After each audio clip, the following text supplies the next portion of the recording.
mwanamke atakaeda kwa sababu kaondokewa na mume, ama atakaeda kwa sababu ametalikiwa, ameachwa na mume.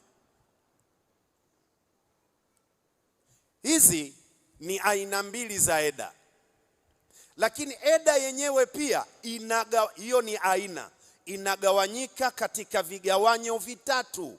Ukiondoa aina mbili ya eda, eda ya kufiwa na eda ya kuachwa, pia kuna vigawanyo vitatu vya eda.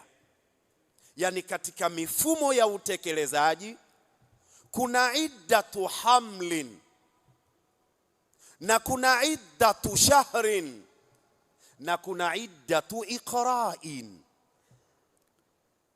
Mashaallah, leta ilmu Sheikh. Kuna eda inazingatiwa kwa ule ujauzito alionao, sawa aliachwa ama aliondokewa. Ni mjamzito, kuna mfumo wake wa eda.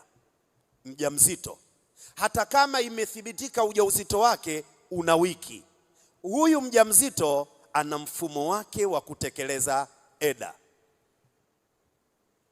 Hivyo ni vigawanyo, sio aina. Aina ni mbili, eda ya kufiwa, eda ya kuachwa. Kwenye vigawanyo imegawanyika sehemu tatu. Ya kwanza ni eda inayozingatia ujauzito. Tupo pamoja jamani? Ya pili ni eda itakayokwenda kuhesabu miezi, iddatu shahrin.